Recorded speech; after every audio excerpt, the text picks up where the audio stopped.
Colleen Q. I've been sick for 29 years.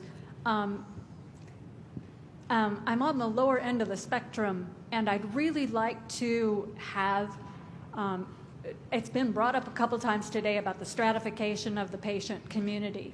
And so often we run into that those of us at the lower end of the spectrum respond in much different ways to any medication that's tried.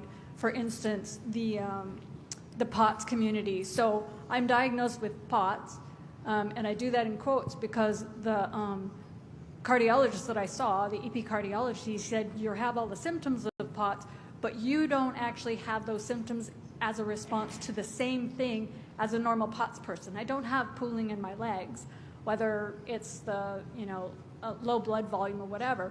So the medication that works for me is Corlinor. But he was very clear that if he tried to give me the normal POTS medications, it would make me feel worse.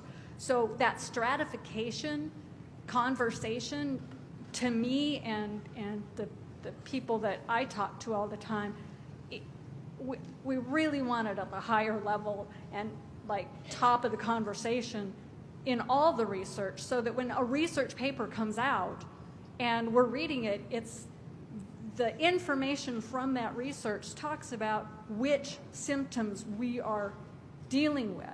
And we're looking for the more specific symptoms, like, something that you found could explain the paralysis or any of the other more difficult symptoms that the severe community is dealing with.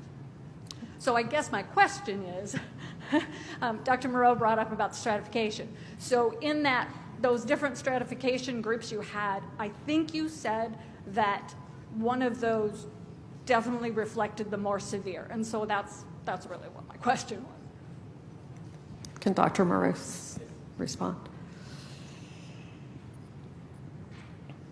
So for sure, this is what we are finding. So the next step that would be logical is to do brain oximetry, for instance. So for those that have mental fogginess, dizziness, so by testing first all the patients in this subgroup number 5, because this is the only subgroup that showed that. So again, this can be done with very complex machine in the hospital setting, but can be done also now with portable machine. So for us to prove the principle is, let's see that if we can see change in the brain oximetry, but not at the periphery. So we can do that and see with the other subgroup that are not showing mental fogginess, there are no high level of thrombospondin after a stimulation, a stress. They don't have change in their brain oximetry. I'm not saying that there may be other problems with the brain blood flow, but at least we may have the beginning of something to work with. And this is going through what I'm referring to personalized medicine or precision medicine. I think more closer to precision medicine, because by definition, medicine is personalized. Should be, at least. Great. So is that group 5? I mean, is there a way for a patient like me to look at what you've done and say, yeah, I would be in group 5 by the symptoms, or would I need to go say, can you please do these tests on me to see if I fit group 5? We would like to offer the test, and as I said, the test is available to any group. So I don't know which group of researcher in your region you are working with. Okay. So ask them to have the test. Okay. And we will make sure that the methods, the machine will be available. Awesome. Great. Thank you. Good. So I'm going to go to the gentleman over here, and if we can just try to have our question be succinct, no more than 30 seconds, so we can get through everyone. Sure.